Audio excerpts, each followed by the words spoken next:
Assalamualaikum warahmatullahi wabarakatuh dan salam sejahtera. Hai murid-murid, bersua kita lagi bersama Cikgu Mas. Masih dalam tajuk sains hayat, iaitu kali ini tumbuh-tumbuhan. Kita akan mempelajari cara pembiakan tumbuh-tumbuhan.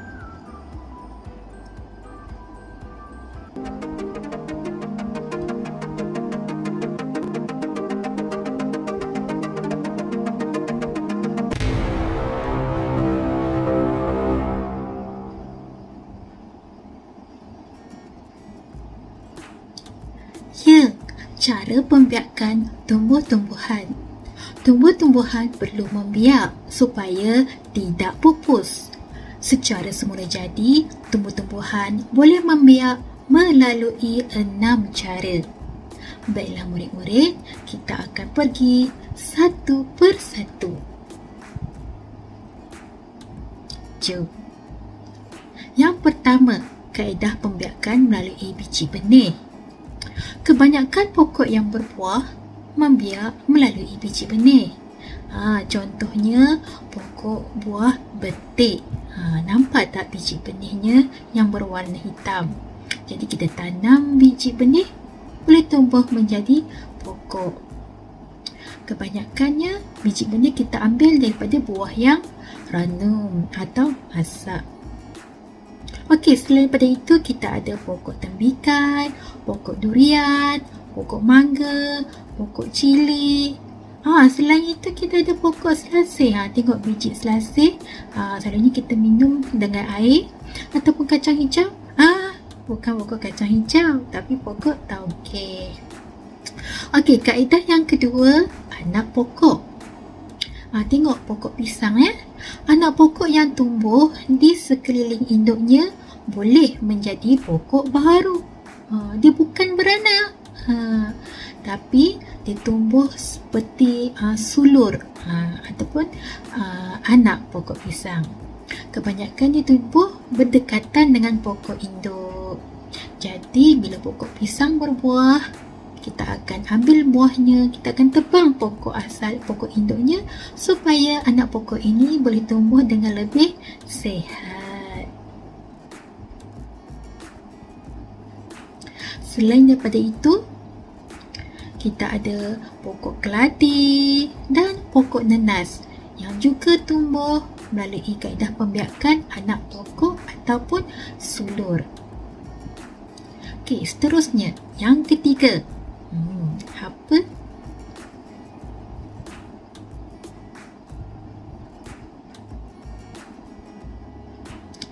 Kaedah pembiakan melalui batang bawah tanah. Batang bawah tanah ialah bahagian pokok yang boleh menjadi pokok baharu apabila ditanam dalam tanah. Tengok tadi pokok bawang, daripada bawang. Jadi contoh kita ada rhizom, umbisi, tuber dan berbawang. Kita tanam je mana-mana bahagian pokok ni dalam tanah, ia akan hidup menjadi pokok baru. Contoh selain daripada pokok bawang, kita ada pokok ubi kentang dan pokok halia. Okey, yang keempat, kita ada kaedah pembiakan secara spora. Pokok yang tidak berbunga membiak melalui spora. Contoh tumbuh-tumbuhan iaitu cendawan, paku pakis. Nampak tak tu? Spora pada paku pakis. Dan kita ada lumut. Pokok ini tidak berbunga dan dia membiak melalui spora. Dah 4. Kita pergi yang kelima. Okey, yang kelima ialah keratan batang. Keratan batang pokok yang boleh menjadi pokok baru. Kita kerat batang dia, kita cucuk dalam tanah, dia boleh tumbuh menjadi pokok yang baru. Kalau ada satu batang panjang, kita kerat 5, jadi 5 pokok baru. Selain pokok ubi kayu tadi, cikgu lupa pula dah. Okay, kita ada pokok bunga kertas, pokok bunga ros, pokok rosel ni yang kita buat air sirap tu ya, dan pokok tebu. Okey, yang akhir sekali, yang keenam. Ada pokok yang boleh membiak melalui daun induknya. Membiak melalui daun. Kita ada pokok setawar tadi, gambar rajah tadi, dan kita ada pokok lidah cik. Ataupun juga dikenali sebagai pokok lidah mertua. Apa kaitannya cikgu pun tak pasti. Okey. Dah cukup 6 ya. Boleh murid-murid ingat tak? 6 cara pembiakan dan contoh-contoh tumbuh-tumbuhan. Kalau tak mampu nak ingat, kita imbas semula. Okey, cikgu nak murid lihat betul-betul supaya lepas ni murid boleh lakukan tugasan yang cikgu berikan dengan mudah. Okey, kita akan imbas semula. Cara pembiakan tumbuh-tumbuhan tadi cikgu cerita ada 6 semuanya. 6. Yang pertama, biji benih. Yang kedua, anak pokok. Yang ketiga, batang bawah tanah. Yang keempat, spora. Yang kelima, keratan batang. Dan yang keenam, daun. Okey, bila kita dah ingat 6 cara pembiakan tumbuh-tumbuhan, cikgu nak cuba murid-murid ingat pula jenis-jenis tumbuh-tumbuhan. Okey, kita ada contoh untuk biji benih, pokok betik, tembikai, durian, mangga, cili, pokok selasih dan bukan kacang hijau, pokok kacang hijau bukan, tapi pokok tauge. Ada banyak lagi ya. Boleh tak murid-murid kenal pasti? Okey, seterusnya anak pokok, masih ingat lagi contoh pokok? Kita ada pokok pisang, pokok keladi, pokok nanas. Manakala batang bawah tanah,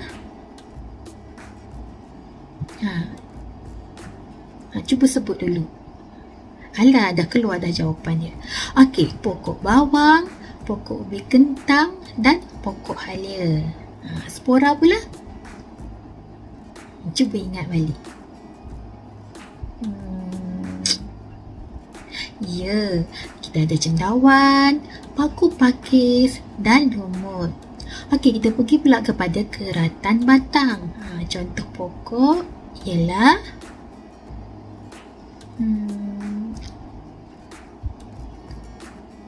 pokok ubi kayu, pokok bunga kertas, pokok bunga ros, pokok rosel dan pokok tebu.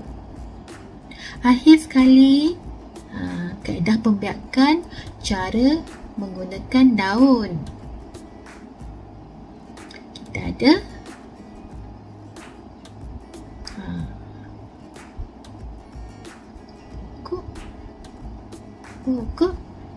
pokoknya ialah pokok setawar, pokok lidah jin atau pokok lidah mertua. Okey, boleh ingat? InsyaAllah. Dah nak habis dah kah? Belum lagi. Cikgu nak uji minda sedikit murid-murid dengan satu soalan kebat. Okey. Tumbuh-tumbuhan bukan saja membiak dengan satu cara. Ada tumbuh-tumbuhan yang membiak menggunakan 2 cara. Jadi soalannya, namakan tumbuh-tumbuhan yang boleh membiak lebih daripada satu cara. Bagaimanakah caranya?